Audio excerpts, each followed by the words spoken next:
every beginner modification you can do to a car in one video. This is my NC MX5, and after a long run of lease specials and financed cars and the latest and greatest, I came to understand older, slower, more analog was better. I bought this car to learn to modify cars. So I've done every first for me on this car. The first time putting wheels on a car, the first time suspension, exhaust, interior, paint correction, all sorts of stuff I've done to this car. Now, seeing as this car's largely done, I wanted to put together a video that was kind of a greatest hits of all the best things that I've done to this car, how hard it was, and how you can do it yourself. I really want to encourage young petrol heads. You don't need to chase the BMW M cars and the Audi RS product. You can have more fun in something cheap. This car's got some choice upgrades. The wheels are really nice. The suspension was pretty good. I built it myself. You can see some interior stuff. It's got some spicy stuff poking out the back of it. I think it's a really, really cool car. I think as you level up your car game, you'll come to a stage where you go full circle and realize that actually this is what was most fun all along anyway. So here you go, my full journey with this car from before I even had it to acquiring it to everything I've done with it. And right at the end of the video, I've got a little bonus, is some plans for the future with this car. I would really love your opinions on what you think about that very last section. Hope you enjoy. The M2 is going in the next month or so, and its replacement is highly likely to be an MX5. I'm looking at NC generation MX5s. I'll flash up a photo. Because they have hydraulic steering, I don't think there are many people that are gonna get this. I think 99% of people, even car people, would much rather be driving around in a BMW M2 than an NC MX5. I've got some plans for how to spice this up and put my own touch on it. And it's going to be really exciting because it's something we've never done on the channel before, modifying cars. Probably overpaid actually. I paid £9,500 for this car, but I wanted a really nice one. So this one's low mileage, it's got the right paint, it's got the right seats. And when I take you on a tour around the car, I'll show you some of those details. What is it? Well, it's an NC generation MX5 Miata. They weren't called Miatas in the UK, they were just called MX5s, but I know everybody knows them as Miata. People call this generation the boat, mainly because the NC1 looked like a boat. I'll flash up a picture. But this is the third generation of MX5, and within the third generation, there were 3 sub-generations, and this is the last of those sub-generations, the NC3. So it has the really nice looking front bumper. I only wanted an NC3 because I think the front bumper looks brilliant. You got the 2 little splitter spat things. I think it looks brilliant. It has the unique stormy blue paintwork. My favorite color is blue. This might be some of the, I love this paint. It goes from like a blue into a purple. You can't quite tell now because if I give you a close-up, the paint is swirled to ever-loving. So we're gonna sort that out. We're going to do some cool videos with this car. I'm going to be a bit more DIY and hands-on than I've ever been, which I'm really excited about. And it's got the brown seats. I took this to the office the other day, and I have a colleague who's a big car guy. He's got a 911 turbo. And I showed him this. And he opened the door, and he saw the brown, and he was like, Mick, what the fuck have you done? I don't know if I have no taste, but I think the blue and the brown go together really well. I don't know if anyone else agrees, but I actually really like it. You also get the Bilstein dampers, so the ride's a little bit firmer. This is the firmest riding MX5 I've ever driven. Much firmer than ND generation. You can tell this car's been really cared for because it came on Bridgestone S001 280 treadwear tyres all the way around. Go and buy a 12-year-old used car and find 280 treadwear tyres on all 4 corners. It's got standard arse brakes, single piston caliper. But do you know what? It doesn't matter because it weighs 1.1 tons. Praise Mazda. Drive a car that's 1100 kg or 1.1 tons, you will feel the difference. You don't need big brakes. because you don't need to stop a lot. You don't need a lot of power because there's not a lot of weight to move. But yeah, the fact that the tires are only 205 width really contributes to the fact that it's fun to drive, because you're going around a corner at 60 and the tires are squirming and moving around, and it's just great. Also, 205 45/17 tires, you can get the best tires on the planet for about 100 quid a corner. So it's 400 quid to replace all the tires on this car, which is ridiculous, because to replace all the cars on an M2 is £1,200. So it's a third of the cost. The brake rotors, I had a look at this the other day because again, we're going to be doing some videos about some DIY stuff. Brake rotors on this car, 45 quid for the pair of fronts. Brake pad, 23 quid. What? It's so good. It's just guilt-free enjoyment. One of the best things about this car, right? So if you have a look, it's kind of tough to see, but behind the brake, there's a backing plate, which is metal, right? This little thing up here. That's not rusted out.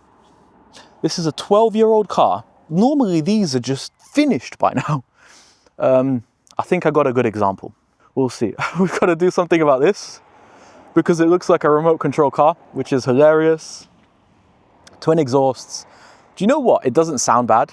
I think it sounds all right. I think it's got a good little stance to it, but that will improve also. I'm smitten by this thing. I absolutely love it. Let me show you the interior. So the only part of this spec that I didn't initially love is that you get the silver on the wheel, silver on the dash, and silver on the roll hoops. But I think it kind of works. I don't know. You guys give me your opinion. It's just like a cool, fun, silly little car most people would think. I'm going to show you why Mazda make drivers' cars. If you have a look down here at the pedals, the accelerator has a little metal extension here to help you when you heel and toe. There's obviously a limited slip diff between the rear wheels, as I may or may not demonstrate. 2-litre engine up front, a little 4-pot, makes about 160 horsepower. It's fine, you don't need more. Okay, enough talking. I say we go out there and have some fun. Right then, I do believe some shenanigans were promised.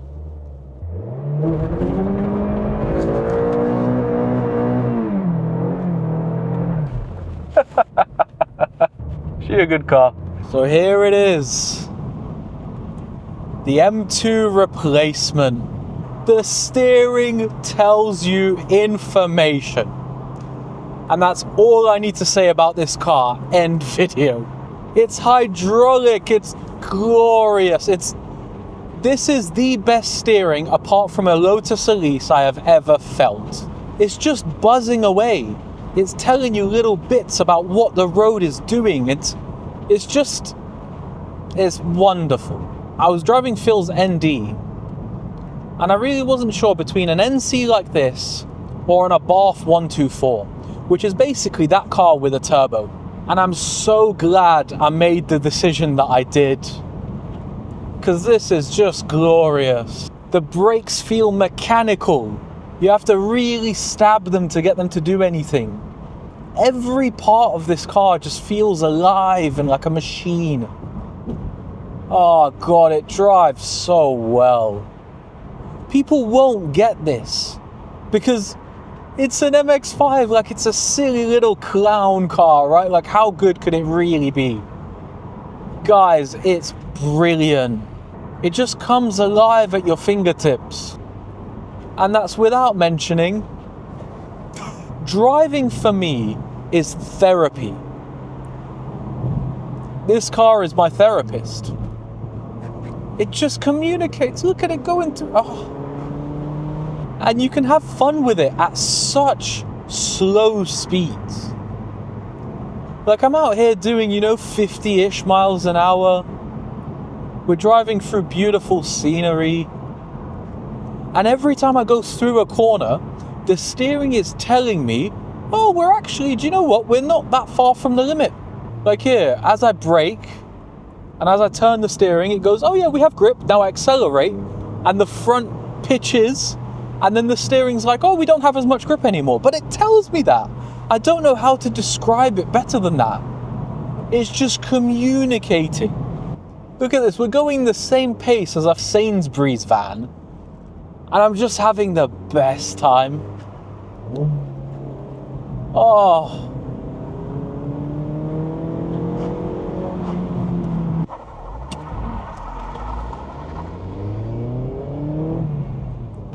How does it do on power? It's got a little bit of that. Oh.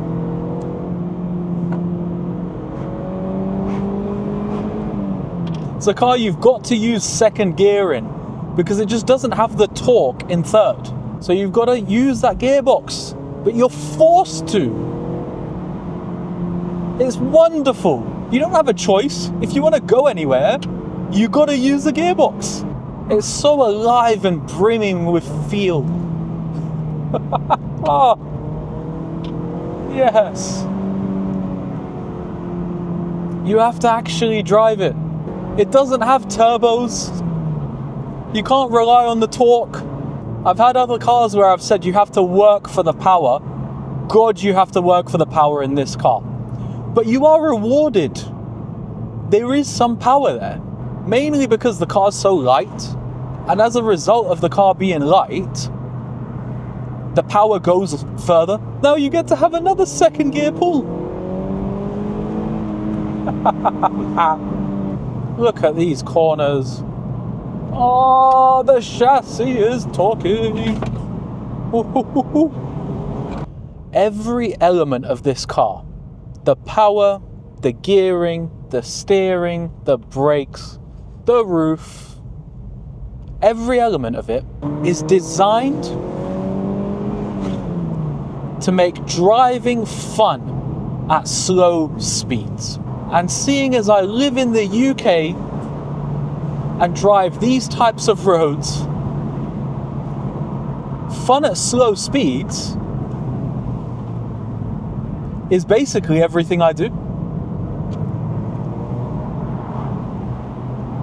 So a car that's made for fun at slow speeds is what I need in my life. This might be the most exciting part of this whole journey and everything that's going on and the plans with the NC. So it's kind of all coming together now. One of the reasons we got this house is because it had this space. And I've always wanted to get hands-on with working on cars. You know, I used to live in London, we lived in a flat. I never really had a space like this. I've actually written out a list of everything I want to do on this board. But let me walk you through it. So by NC, I do believe that's completed. We have an NC. Drive stock.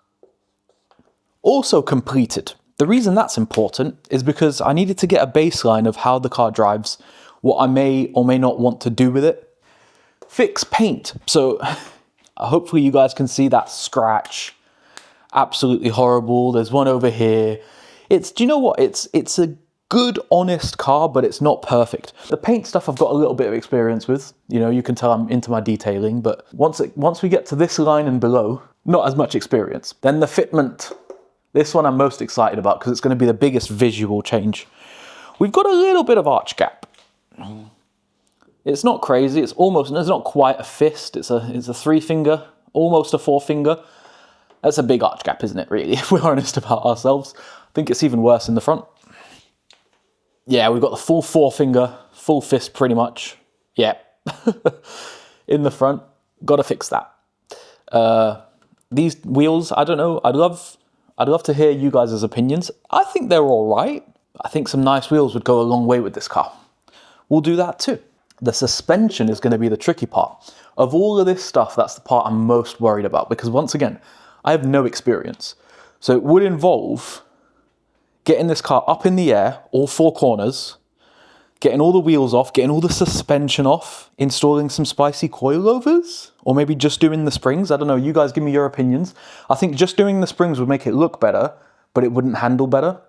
But if we do full coilovers, it might look better and handle better, which I'm quite excited about. Again, how hard can it be? And then once we've done the suspension, we'll have to do an alignment, and then the interior. This is another one I'm quite excited about. I do like the brown seats, but I've noticed I slide about in them a little bit. So maybe we get some proper buckets Or maybe we get like some Recaro reclining buckets, or I don't know. I'd love to change the steering wheel to like a really nice Momo Alcantara number. Definitely need a gear knob. I need one of those little balls. Love it. Gonna do that for sure. And then the infotainment is a piece of shit. So we'll replace that too. Don't know. We'll see how it all shakes out. And then again, maybe brakes as a follow-up upgrade. But to be honest, the brakes work really well. So I don't know. That's like bottom of the list. And then also maybe gearing. The American versions of these cars actually had shorter gearing.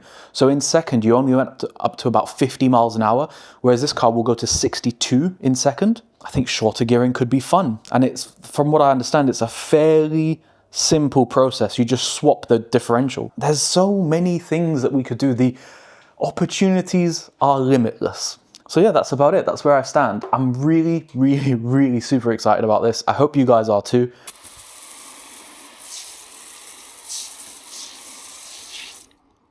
And we'll do inside the wheel arches. So my favorite strategy for wheels is to do them in a two-stage. Stage one, we've sprayed the chemical, we're going to rinse it off without touching the wheel, and then we're going to go in and touch the wheel. All we're trying to do with this guy is get the actual barrel of the wheel, not so much the face. Soft bristle brush, and we're just going to do the face.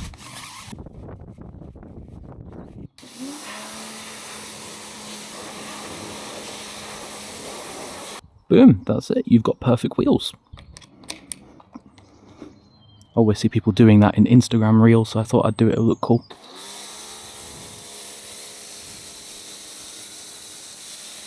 It's one of the most satisfying parts of washing a car. I love using snow foam.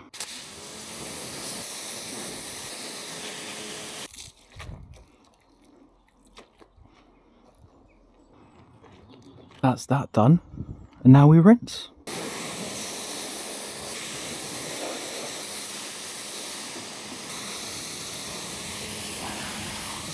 And there we have it. At this stage, the car is actually clean. That's not what we're doing today. We're doing a full detail, which means we're going to be machine polishing this paint. And if you're machine polishing, you have to remove the embedded contaminants. You can see the whole car going this chalky color. This is the magma actually reacting with all the surface contaminants and breaking them down.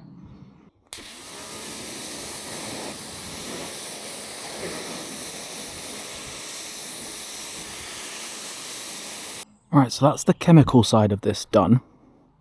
We're now going to do the mechanical side of this. Right. And now, if I feel this part of the paint, it's absolutely perfectly smooth. And if I feel a bit that I haven't done, oh yeah, it's all gritty and horrible. Whereas this is silky smooth. That's it. We're done.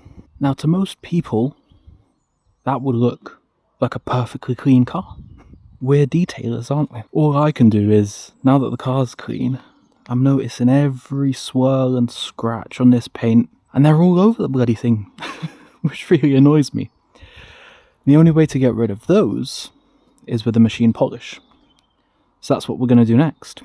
Give you guys a close-up here and a slightly better view. You can see all those scratches. More on here, you can see all that marring. Long scratch there. There's just, if I'm honest about it, the car's pretty much covered in them. So what I think we're going to do is we'll use this rear boot lid, which is quite bad, as a test. This is, by the way, just a basic bitch machine polisher I got on Amazon.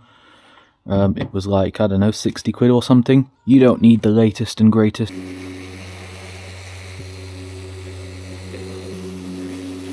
It's a bit sticky when you're buffing it away, but that's okay. Let's see if we've achieved what we wanted to achieve. I'll bring you guys in for a close-up. Most of the scratches have been removed. There's a few deeper ones that are remaining. If you compare it to this side, which hasn't been touched, there's just crap all over the paint, oxidation, rubbish. And then if we move over to here, it's pretty damn good. Now I've got to do the rest of the entire car. The good news is the majority of the car is done. All the big panels are done. You can see like the clarity of the paint is absolutely fantastic. There's a few bits that I haven't wiped or whatever, but that's not the paint, that's just me being an idiot. There are two bits that I haven't done because they're a bit more intricate, so I left them for today, which is going to be the wing mirrors and this windscreen surround.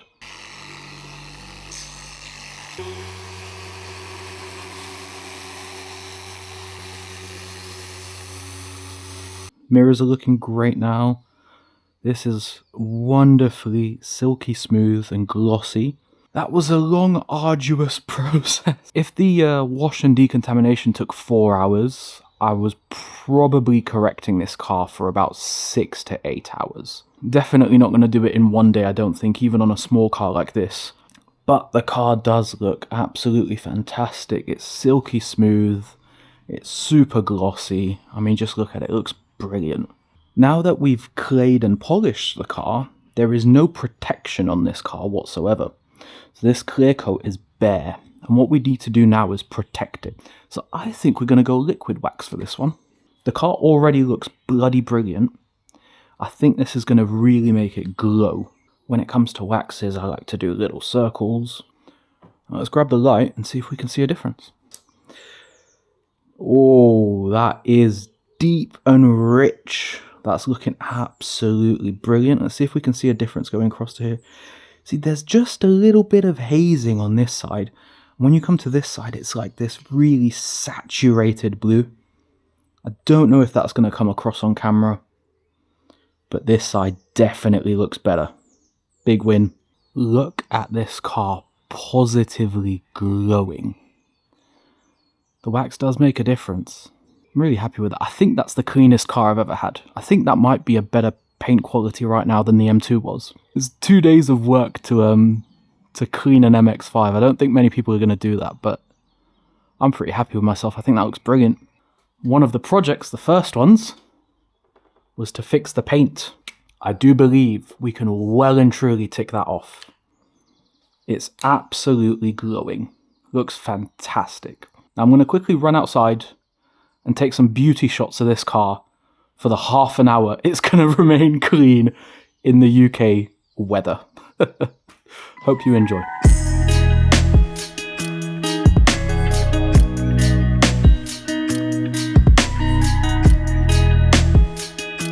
So you want to be a hot boy. You want to slam your car, get it looking really cool and sporty. How hard can it be to lower your car? Cross that bridge when we get to it. Ow. Ow. How hard can it be? Extremely hard. Extremely difficult. I'm an absolute idiot when it comes to this. I have very, very little mechanical experience. I've changed the oil on a Honda Civic once with help. And today, I'm going to try and install these lovely eye-back springs that are going to drop my car about 35 millimeters. We've also got a bonus delivery that's incoming that may address this area. 1, 2, 3, 4. But you'll see that later on in the video. I'm going to be using only hand tools. I don't own an impact gun. We've got a few things to cheat should we need to. We've got a few things to encourage. This is all basic stuff you can get. And the question is, can I do this entire job myself and actually pull it off? How hard can it be? I guess today we'll find out. I have absolutely no idea how this is going to go. It's currently just before 2 o'clock. If I can get this done today, I will be a very happy boy. I think we should just crack on. Step 1, we've got to get the car off the ground, wheels off, and onto jack stands. Step 1 is already terrifying to me because I've never actually jacked up a car. I have read some guides online. Okay, let's try and do it. So I've immediately encountered my first issue. I can't jack. This is going to be an interesting day. New plan. So since my car is so low and so cool that I can't get a trolley jack under it, I have to first lift it up a little bit with the OEM scissor jack. Then we can use this. I'm doing a thing. I am actually lifting a car. The jack's extended quite a long way up now. I'm going to get it just under that. Well, since I've pulled that out, the car's not ruined. Very good. I've been really excited for this moment because I saw something really cool on Instagram where people can't get the wheel off, so they go... I am an internet kid and I learn off the internet. Alright, I'm not going to lie, that was pretty painful, but we got there. All the wheels are off the car. It's up on jack stands. We have access, well, great access actually, to the suspension. I'm going to give the car a little shove. Probably should have done this before I took the wheels off, but... Ooh, that's actually... I'm putting like my entire body weight on that. That's really sturdy. Right, next step. So do you know what? You see this online and it looks really complicated and scary, but in real life it's actually not that complicated. I mean, this strut is only held in with 4 bolts. There's a 3 and there's the one down here. There's 3 bolts here holding it together. To get to those, I'm going to have to take off this strut bar. So I think the strut bar is priority number 1. I think my plan here is I'm just going to start removing bolts and hoping for the best. Let's go.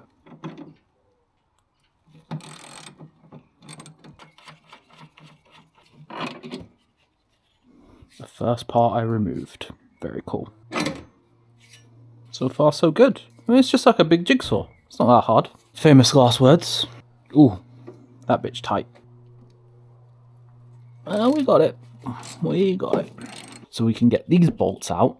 So then this whole arm becomes loose, I think. Ooh, she tight. Just tried it again with the 1/2 inch, the bigger one. Still wouldn't go. I'm a weak boy. There's no way it doesn't come off with this, right? Yes. Guys, I've done a thing. I had plans and they actually worked. I'm way too happy with myself about that. Now this whole situation is loose. So the only thing holding this now is this bolt. And I'm just... Ah, bastard. Yeah, it's working. Yes. Now this strut is also loose. Oh, this is exactly as it worked in the videos I watched. Oh yes. Oh yes. I've done a thing. Ha ha ha ha. Right, for somebody who's never worked on a car, I've just taken the suspension off.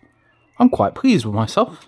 If you guys know anything about cars and suspension, you'll know that this is essentially a loaded bomb. If you undo this nut on top, the tension in this spring will shoot this top plate and the spring this way, and it will shoot the shock the other way. So the way to disarm the bomb, spring compressors.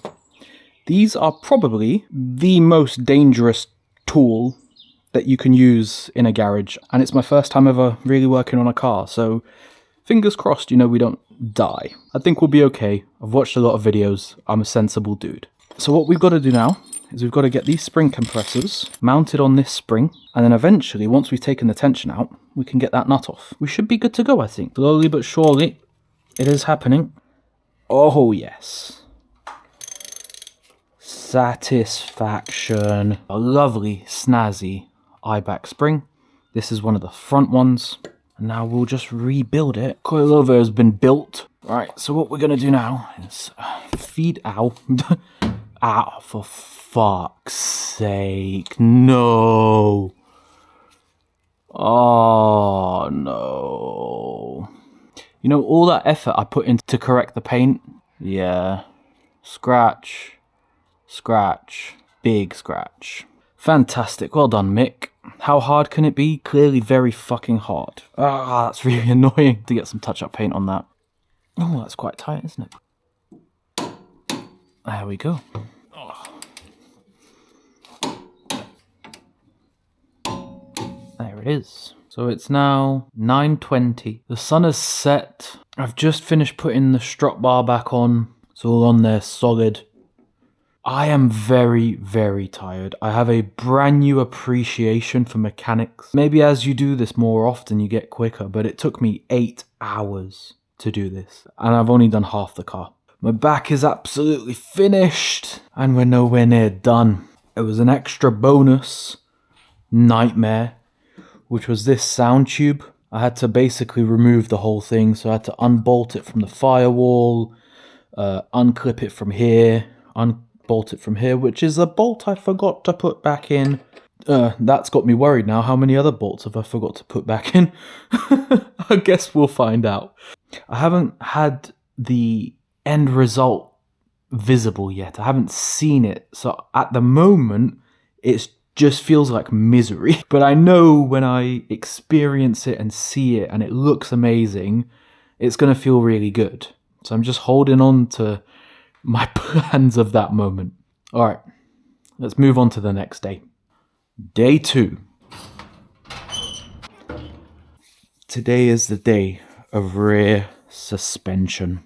The work on the rear end actually starts in the boot because I've got to remove all of these plastic panels to get to the struts that are behind here. And this means plastic clips, these little stupid things. Remove the carpet first. Ow, that hit me in the face. And I broke one already. Okay, progress. I removed the little metal plate. That's over there. And now we can actually see the tops of the struts. This is the most scuffed thing I've ever done. Got my smallest wrench, which gets me the right height, but then I don't have enough leverage. So what I'm doing is this. If there's real mechanics out there, you're probably absolutely losing your mind. Please tell me how I could have done this better, because it's impossible. Look at the number of fucking tools. At one point, I had a brake bar in here trying to... This bolt so far was the toughest one of the entire thing. This is just such a bitch. This was completely stuck. In the end, I managed to do it like this and use the leverage right at the end to just crack it open. It's now going. It's still really hard, but it is going. The problem I now have is when I push this shock, it's gonna release its tension and it might do a little ding. So I'm a little bit scared. Let's see what happens and hopefully we don't die. Oh, that scared me. Okay, we're good. We did it. The only thing holding this in, bolt out. Yes. I've spent my whole day crawling around on the fucking floor. It is now just starting to come out. Oh my god, I might have done it. And this is now free, which should mean I've got enough space. Oh my god. I've fucking done it. Why is that so phallic? Stop pissing me off! A lot of finagling later, and it's out. It's finally done. Do you know what? I've been thinking about the fact that it's now like 6 o'clock, you know? It's getting towards the end of another day, and I'm still on only the 3rd corner out of 4, and thinking, to pay a mechanic to do this would have cost me about, I don't know, 150, 200 quid. Every normal person in the world that doesn't want to film a YouTube video about this, if you just want your car to be lower, recommend not doing this yourself. Yeah, to be perfectly honest with you, I can't wait to be done with it. Day 3. Only good vibes today. I am manifesting success. This came in the post today. Shout out Amazon, by the way, because I ordered this yesterday evening at like 8 o'clock. 1 o'clock today, it was here.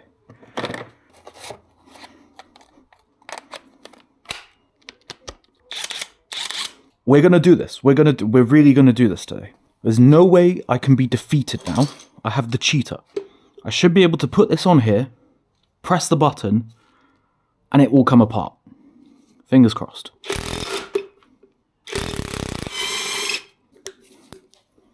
Yes! Oh my god. It actually worked, guys. Do you know what? Life is paid to win. Go on Amazon, spend, this is pretty pricey. I think it was like 120 quid or something. But you swipe your credit card and suddenly everything becomes easier. Fuck me sideways. Do you know the number of bolts? That bolt down there that goes through that thing. I was fighting with it for like an hour. I bet you if I just put this on it and went bop, it would be done. Oh my god. Those couple of presses would have taken me like half an hour with the fucking stupid hand tools. Good, okay, so now I've got to get this back inside. Coilover in. It took some, finagling. We have good progress. I've jacked up this corner. This is now on. This is now on. Good, there's probably a correct torque setting, but I'm just gonna fucking send it. I bet I'll drive it to there and the suspension will just collapse and... Alright, moment of truth. Ah, here's to hoping that this actually works.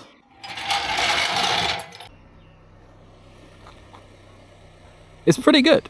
It almost looks a little lower in the rear than the front, but I think that's because I messed up the alignment bolts and I've now got a significant amount of camber at the back. I think the front looks just about perfect. I did a thing. I lowered my car. It took me 3 days. I'm really excited for when we get the bigger wheels on as well. They're just going to come out a little bit wider. Should look a bit nicer. 1, 2, 3, 4. Are you ready? Ho, ho, ho, ho. 3 days of fucking about with suspension, 3 weeks of waiting for wheels, alignments that it's taking to get to this stage. And I finally had the moment, finally feels worth it. I think all the effort is paid off. The fitment is perfect. I think the front and the rear wheels look about as even as they can. What do you guys think of the bowlers? They're super light. I couldn't believe how light they were. 16 pounds for a larger wheel. I think the blue and the silver work absolutely beautifully. I'm a happy boy. This is exactly what I had in my head when I started this whole project, and now we're actually here. So I don't know if you can hear it in my voice, but I've got a big smile on my face. Car drives phenomenally. Just wanted to draw attention as well. Look at the alignment. Look at that. No longer is the front tyre standing completely straight and the rear tyre's like, wow. It's really good. And we're driving. Doesn't feel significantly different to standard, actually. I would say it's the slightest hair more bouncy. But look, the steering works. The wheels haven't fallen off. Still drives like an MX5. I don't quite trust it yet, because I did it. Which is a weird feeling. But it's similarly comfy to how it was before. It's not too bad at all. Perfectly livable. And that's what I wanted. I wanted to maintain that slightly floaty character that the MX5's got. I think I've achieved that. I'm well chuffed with myself. Do you know what? That project was hard. It was long and it was stressful and difficult and challenging. But I feel like now I've come out the other side. I've got a car that looks awesome. I think I might have successfully done a thing here.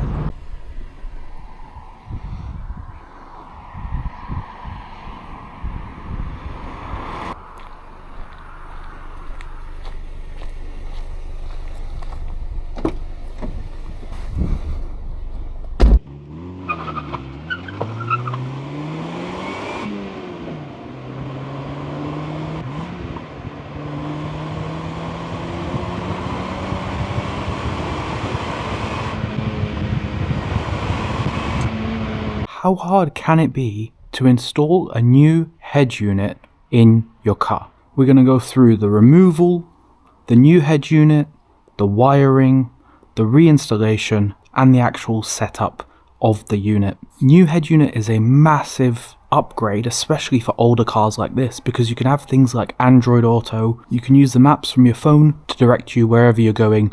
Spoiler, I'm recording this after I've already done the work, and this was one of my favorite, easiest, most beneficial, just most enjoyable mods that I've done to this car.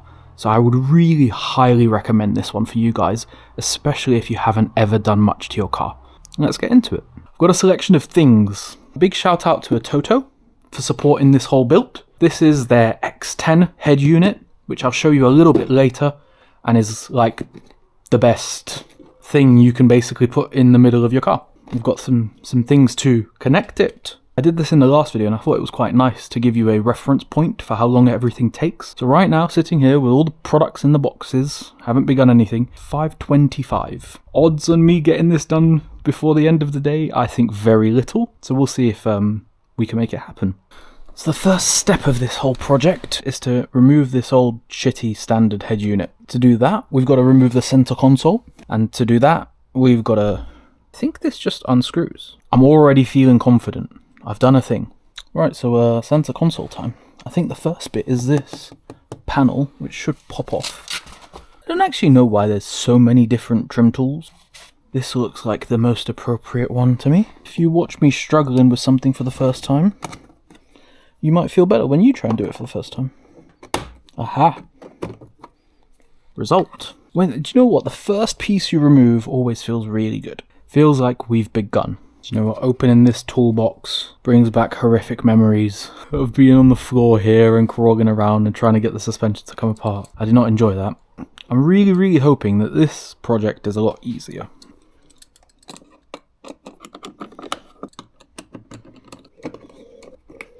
There's a little Japanese man somewhere that put this car together, and now fucking Mick is ripping it all apart. Oh yeah. Feels like there might be a clip under here somewhere. Oh yes. Do you know what? I changed the shifter in a Honda Civic once, and when I did some of this stuff, I just destroyed the interior. I think I cracked plastics and I broke all sorts of stuff, and this NC is really nice. So I'm trying my absolute best to be very gentle when I do this. This clip just won't pop out. Look how far I'm pulling it. Oh god, yes, good. This still feels connected. Aha! Turns out you don't need to actually remove the entire center console. You can just kind of prop it up and you get access to the 2 screws I need. Now, these side pieces...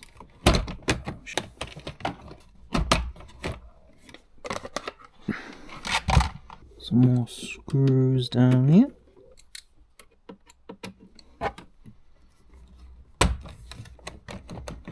When these cars were first made, 2006 or whatever, it was very popular to steal stereos. So Mazda put a 10mm bolt that goes through here somehow. I think that's what I gotta get out next, because this doesn't seem to be moving. That's the ratchet I've got. That's the million extensions going into the ether. We're going to get this bolt out. Okay, I don't even know if I'm including that clip. So I got the long 10mm. I then had a 3/8 extension. And then so I could use both extensions. This is a reducer to quarter and then the quarter extension. The good thing about this is it bends a little bit, which helped me get around the corner. It's now done. So I think... Oh... Don't know. Whoa! Okay, we're there. We've done it. Good. Let's get this guy out first, and then I'll show you everything about the new unit, all the cool stuff it comes with, and how to actually mount it up. This is actually an educational piece because there's a lot about these stereo units that's really interesting, at least to a nerd like me. Step 1 is going to be to unplug all these cables, and this one is cool because this is the microphone plug. And this head unit actually came with a microphone, and I believe I can reuse that in the new head unit too. Very cool.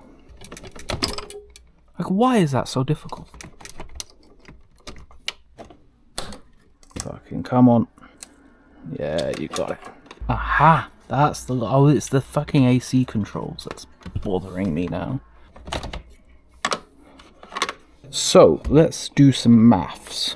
The USB we're not going to care about because the new one has a USB on the front. The AV in, God knows why we had an AV in. The GPS, if the plug is the same, I may reuse the GPS because then it will reuse this thing to do GPS. Radio is probably for the antenna at the back, don't care. Sense, I'm willing to bet, is the steering wheel controls, which we're going to lose anyway because I'm putting a new wheel. Mic we will have because we have this. The rest of it should be pretty straightforward. What's really cool about these stereos, right, is that essentially this main cable, this will be a Mazda cable. And this has connections to the speakers, the power, everything that you actually need for audio. And what's beautiful about new head units is they have a universal adapter. So all you need to do, all these plugs here will go out to the car and all its systems. So you leave that in place and you just get an adapter to plug into here that will then plug into your new stereo. It just mates it all together and it works lovely. You can find those for basically any car, and that just means it's fairly painless to swap one of these radios. You don't need to do any wiring and all this other bullshit. Literally, just buy the new radio, buy the adapter, plug them all together, plug them into this loom, and away you go. If you want the steering wheel controls, you probably need an adapter for this Sense thing, which is, I don't know, one of these. We're making some progress. I've discovered something absolutely hilarious. I had the adapter, and I was trying to put it on here to adapt it to my new stereo, and it just wouldn't work. And I was thinking, what is going on? Why are there 3 cables? Like, does this go together? No, it doesn't. Is it just this one? It just didn't work, right? So I followed this cable back, and I noticed this square box is the same size as my adapter. And I realized, once I unplug these two from each other, this is the original Mazda connector. So basically, to install this radio, Mazda have just done an aftermarket installation. This is an adapter. Look, it just goes in there, and then it adapts to what is on the back of this radio, which is exactly what I'm about to do for my new radio. Found that hilarious. So basically, these adapters and stuff are the way that even OEMs install these radios. Freedom. And this can go in the bin, as mighty car mods say. Also really cool is that this bad boy is super easy to wire up. You get all of these adapters in the box. You get one ISO cable, another ISO cable. These work with different brands. One's marked A, you don't need that one. One's marked B, this is for an MX5. You also have an ISO cable with every fucking connection. So if you wanted to, you could cut the connector and manually splice every single bloody function of the car. Not doing that. We have this. So, it's this simple. This has a standard connector, which is here. That gives us a standard ISO connector. Guess what I have on the end of here? Standard ISO connectors. This is the little adapter. And then this is a Mazda standard that we've got in there. So I have a feeling we should be able to just take this, plug it in, turn the key, and have a working head unit. Let's go test it out. What do you guys think? What's the likelihood of this actually working? Give it a go. If this thing turns on, I'm going to be so happy. Oh my god. It actually works. I've done a thing and it's worked first time. Don't you just love that? We've got Android Auto running, and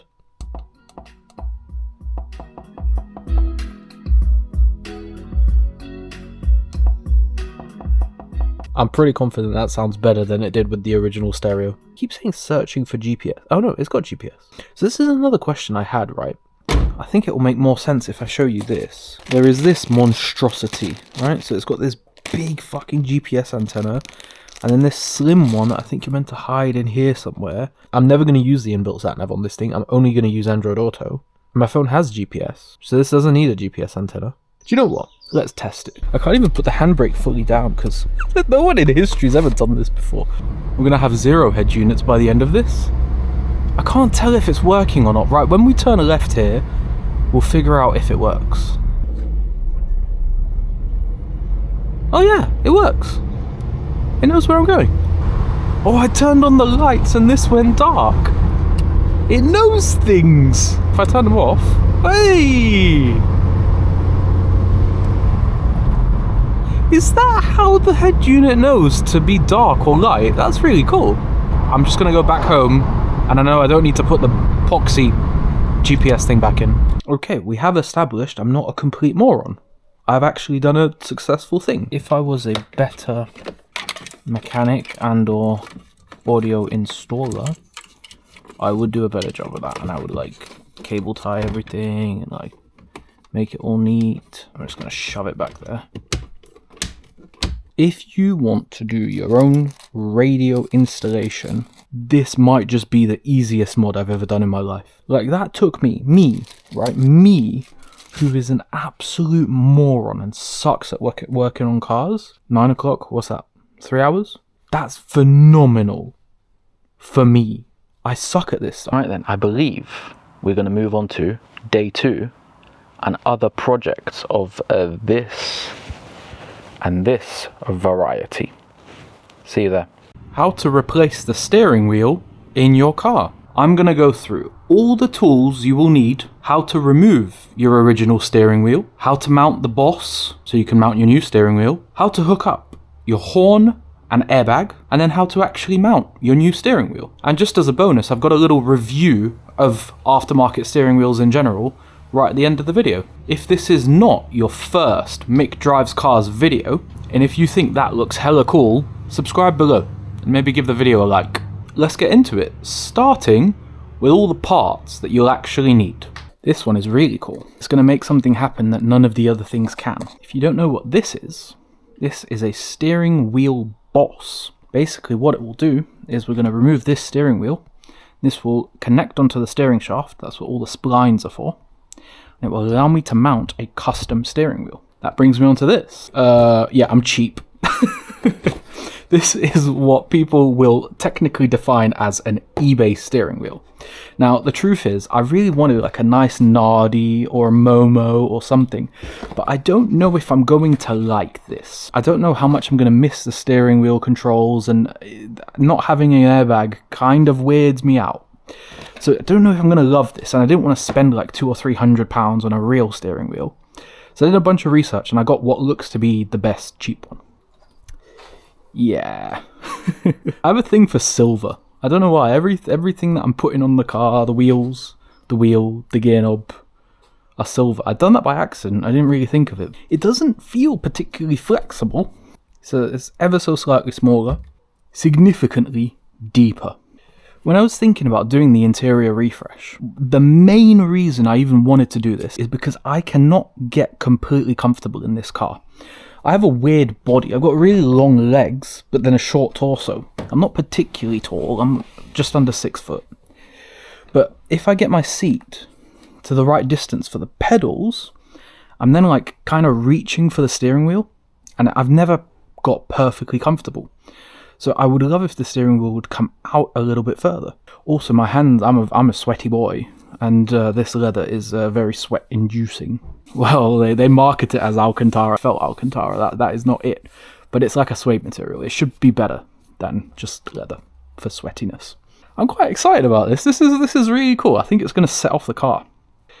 So the mission is, we have got to remove this steering wheel, install the boss, install the steering wheel, sort out the horn. In order to not be murdered by this airbag, I've got to disconnect the battery. So let's do that first. I kind of wish this was not metal. There we go. Behind here, there are some little plugs, and behind there are more 10mm that we need to remove. Oh yeah, not too difficult. This might do the job. This looks like something I'm used to from when I lived back in London. Aha. Success. Beep beep. Alright, that didn't explode, that's good. Let's take the wheel off first and then we'll figure out the rest of it. That is a 21mm nut, which I'm told is very tight. And I have an impact gun, so why wouldn't I use it, eh?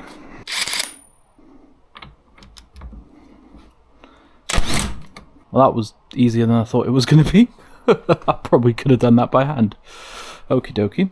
Now, another tip that I've been told is that if you start yanking on this and trying to pull it off, you're going to end up smashing yourself in the face. So what you're supposed to do is leave it slightly threaded on, and then I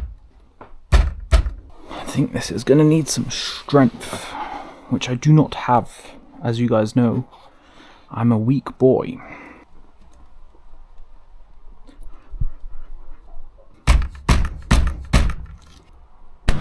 Ooh, thank God I had that nut in place. We have liftoff. Would you look at that? Alright. Things are happening.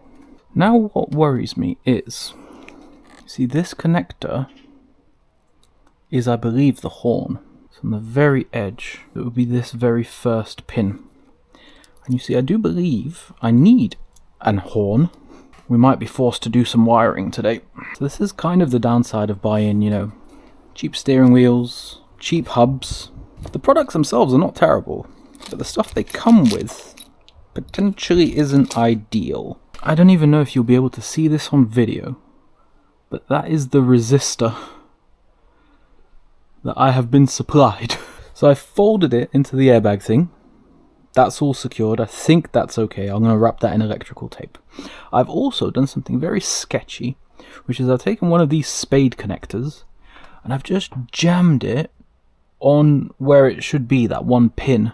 Don't know if that's going to work, but we'll test it out. There's no chance this actually works, right? If my horn works and I don't have an airbag light, I'm going to be a genius. Okay. Oh my god, the airbag light went out! This fucking resistor actually works. Does the horn work? No. Oh, it probably needs... I need to complete the connection. Let me touch it to this. And now. It works! Airbag light back. Airbag light's gone out. Okay, so there's a bit of a looseness. Okay, that's fine. We can fix that. I don't know how permanent that might be. And also, I'm a little bit worried the spade in there is touching the next pin. So I might hit the horn and it turns on the cruise control, which would be interesting. I'm calling that a success. That's pretty good. Pretty good going. I'm going to find some electrical tape and we're going to cinch down that airbag and then we'll install the wheel. Right, so that's the problem. It's completely loose in there. That's now sorted. Ooh, I've never had so much legroom in this car.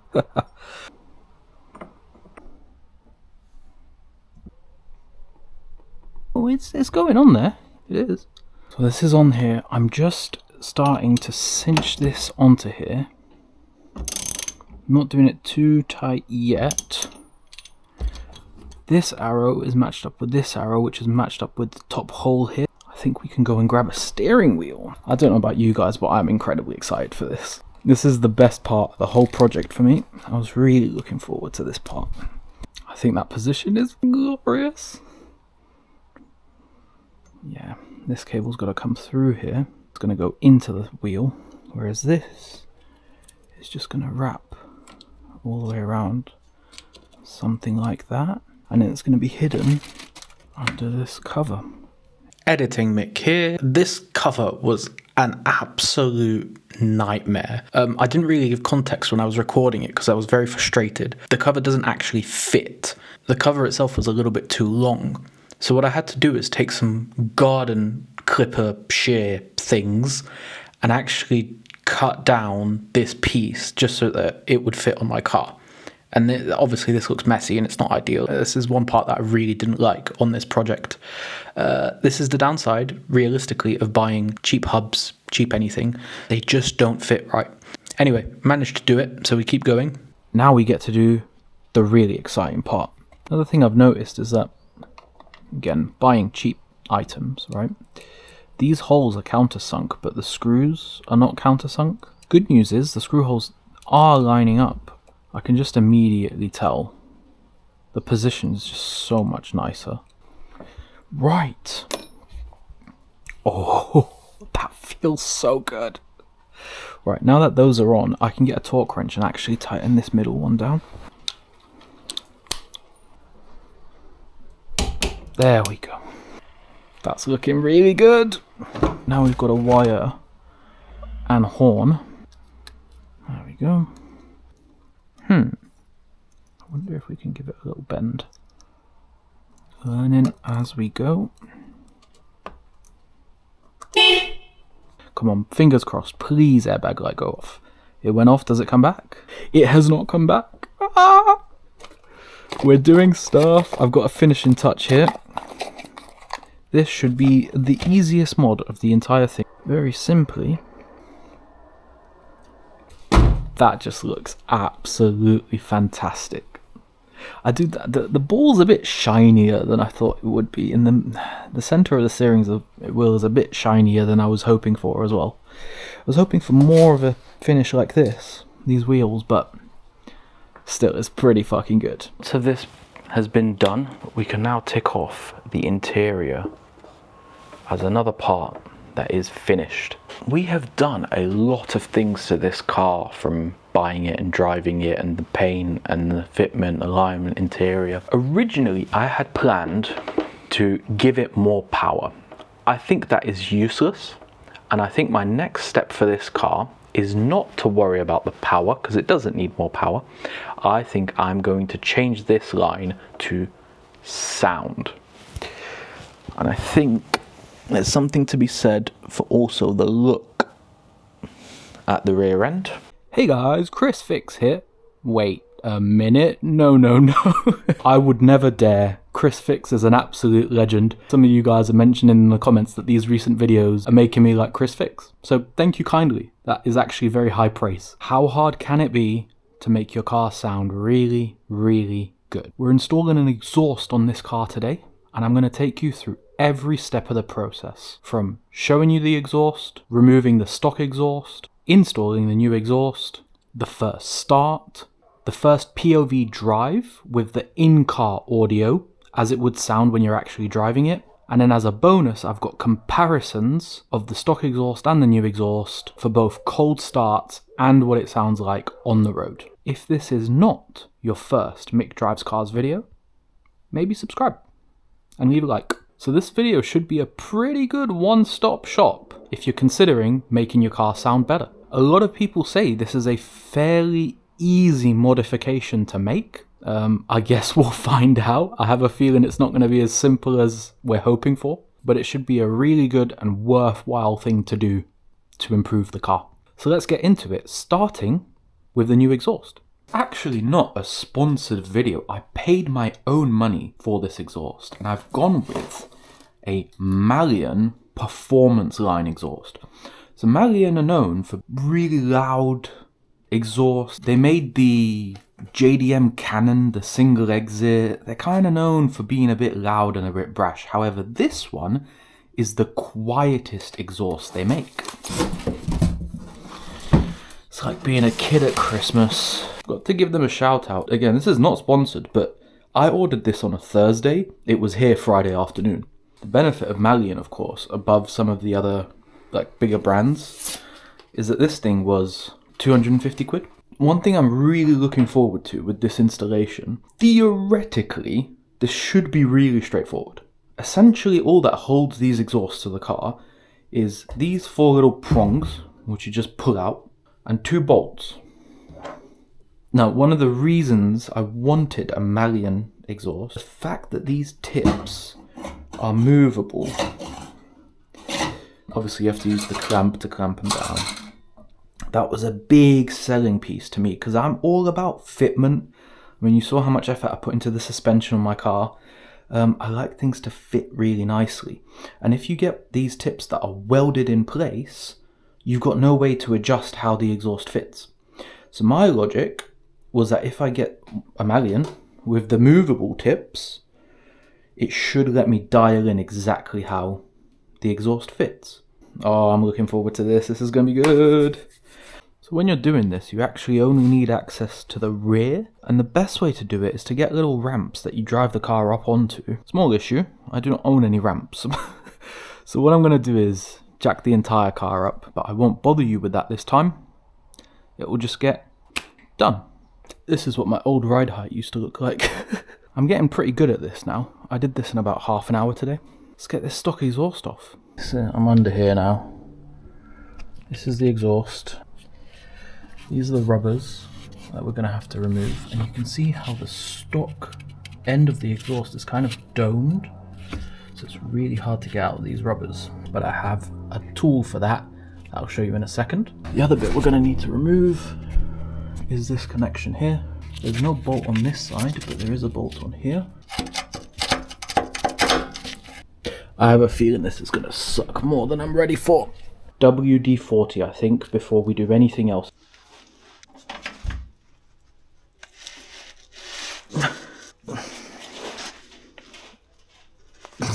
Ah, the difficulties of being a weak boy. Come on, don't be a bitch. One more time with the big boy ratchet. I'm using an impact gun, I don't care.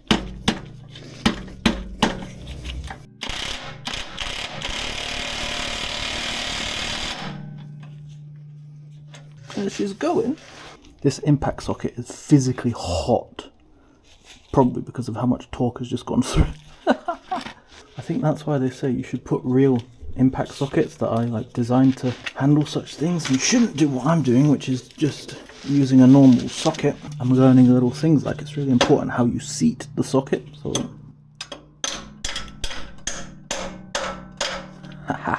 at that. God, my ears are ringing now.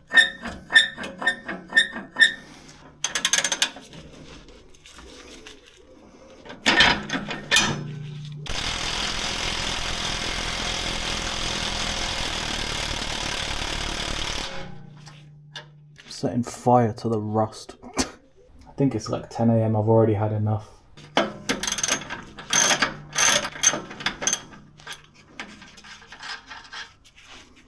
Darn, that is scalding hot. What the hell? I mean, if I didn't have the impact gun, I'd never get this project done. It would be impossible. Look at that. Even with it halfway out, I can't turn it by hand. I know some of you are much stronger boys than I, but... Somebody tell me, should it be smoking like this? Ah, there we go. Oh. We are free. We are done. Now we've got to do the rubbers. Hopefully they're not going to be as painful as this, eh? Now, I was warned that those exhaust rubbers would be an absolute pain. So shout out to my mate. I'll put his Instagram up here for recommending one of these. This is an exhaust hanger removal tool. I have a feeling this is going to really come in clutch when we try and take those apart. Theoretically. Oh yeah.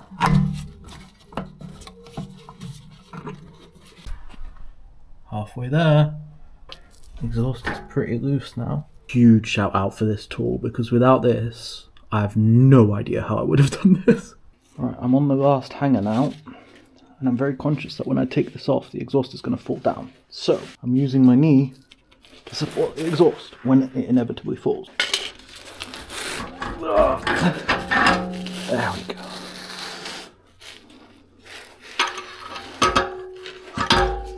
Didn't think I'd be using my knee as a jack today. But we've done it. Success. Quick comparison. Old stock, big, quiet. New, shiny, nice. I'm going to put it on without the tips, and then we'll do the tips at the end, I think. Right, same problem with the rubbers again, only this time in reverse. I think once we've got the first one in, it should become a lot easier. It's probably much easier if you've got someone helping you. I do not. Ooh, these rubbers are a bitch in reverse too. Right, that's the first one on.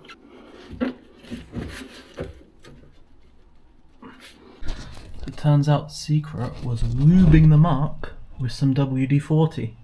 Right, with the exhaust in, next mission is to mate this up together. The gasket, which I'm going to put in first.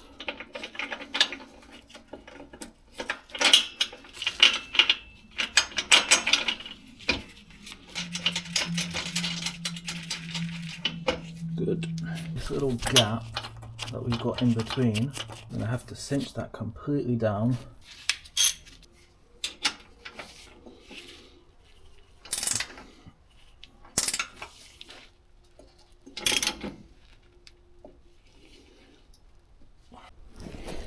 Right then, I think that is on and mated. I reckon it's time to start it.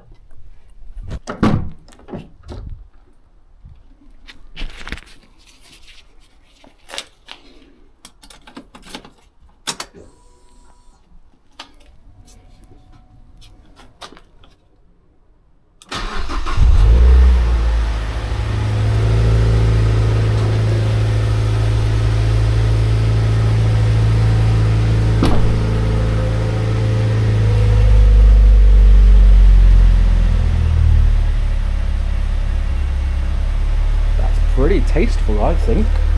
Loosely fitting the pipes now. And I can't quite decide if I want them a bit further out or do I put them slightly further in. No, I think something like this.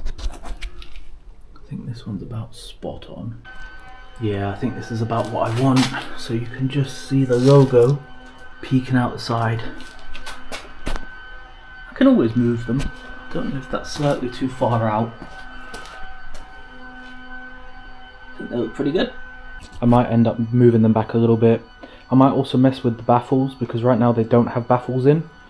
Get out on the road now, go for a little test drive, see how they sound and decide if we want the baffles or not. But that's it. Exhaust installed. Looking good. Let's take it for a drive. First impressions. It's not massively louder.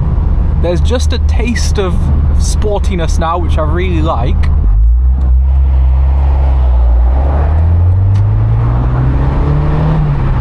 It sounds quite nice.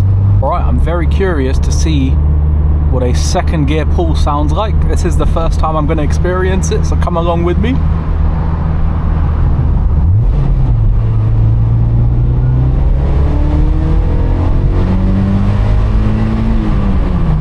Oh, she's sportier. No drone. Nothing annoying, just that little extra 5 or 10%, exactly what I wanted.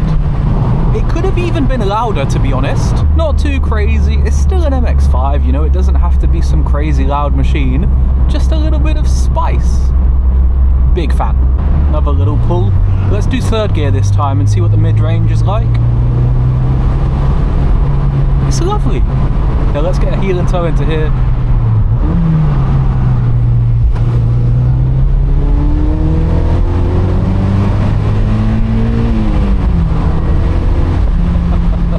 I've got a smile on my face, that's great. And I haven't ruined the car. I was really worried. People have this perception of Malian that it's going to be loud and obnoxious and droney. This is lovely. It's just got a little bit of sauce. The car's found its voice. Even at low revs in 6th gear, there's no drone at all. It's absolutely fine. Didn't need the anti-drone tips. But this goes to show, if you do your research and you get one that's tasteful and is not just going to piss off every neighbour you have and is super loud and obnoxious, if you exercise just a little restraint and don't get the loudest one, you can end up with a car that is a little bit spicy but is still tasteful.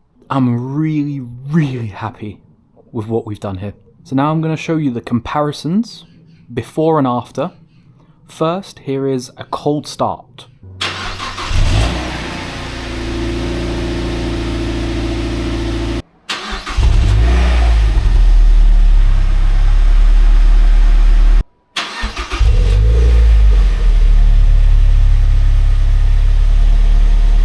And now here's 2 clips on the road in similar throttle conditions.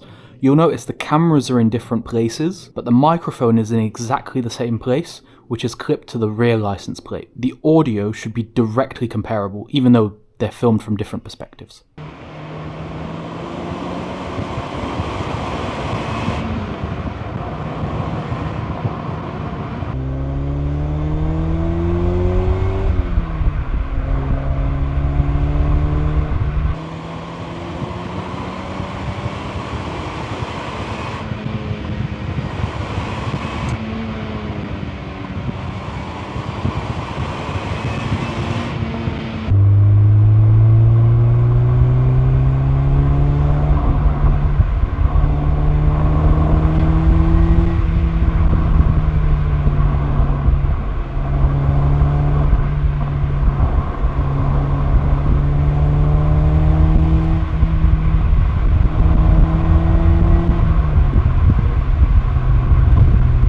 There we have it. I think you can all agree it's made a massive difference to the car.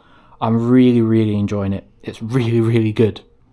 Now we get to do the final satisfying thing. So I had originally planned to do power. No, no, no. We want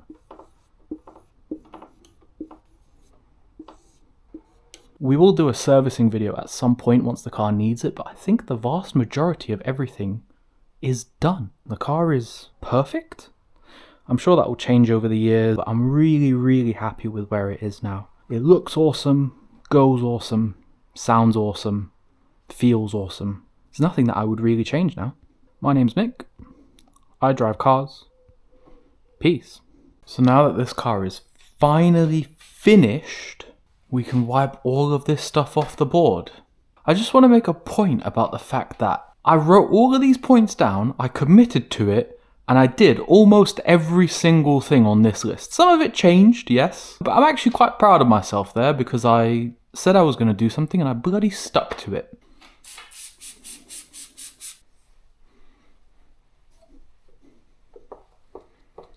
I'm definitely putting this project down for the meantime. I really enjoyed it and I learned a lot from it, but I think I'm pretty happy with how the car is now.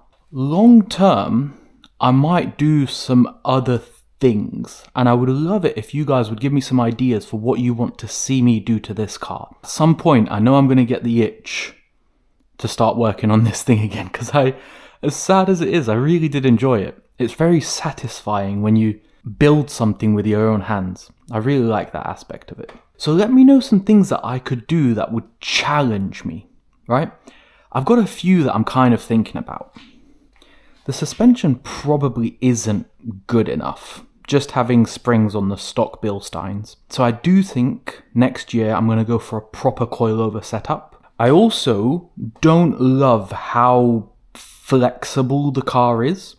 So when you pitch it into a corner, it kind of moves. I was having a lot of this issue on the rear and I ended up replacing one of these bolts. I didn't even show you guys this on video, but I was chasing this issue for absolutely ages. And it was a rear camber bolt that was actually causing it. This little washer should have very defined teeth, but these have actually been worn down. And what ended up happening was you would set the alignment, but it could move, which it's not supposed to do. So I was actually chasing that issue for weeks, if not months. I kept getting the car aligned and it was still bad, and I kept aligning it and it was still bad. Even with that fixed, MX5s are soft, right? And they build the bushings to be soft. So I have this idea to poly bush the car myself as a challenging project. I think that could be really fun. I don't know, it could be interesting. I'd love to hear your thoughts. I don't think I'd do any of the drivetrain bushings, like the diff bushing, because they make a lot of vibration. But all the suspension bushings, all the rear arms, the front control arms, all of that stuff. I also said this as a maybe early on, but I do think I'll do this one day, which is to change the diff. This has what's called a 3.7 diff, which means the gearing is quite long. In America, they got 4.1 diffs, which makes the gearing shorter. And I would like shorter gearing. I think it would make it even more fun. Changing the diff is a pretty big project. Also, the way I'm thinking about doing it is getting a diff that was not originally limited slip and making it limited slip, which is an even more complicated project. And then the last one is a turbo. Now, I've been researching this heavily, well, turbo / supercharger. And it's not actually that complicated to put a turbo in here. You can do it without drilling the block and making permanent changes. I won't even ask this because I know it's something that you guys would be really interested in seeing. It's something I'd be really interested in doing too. Maybe down the line. Let me know what you think.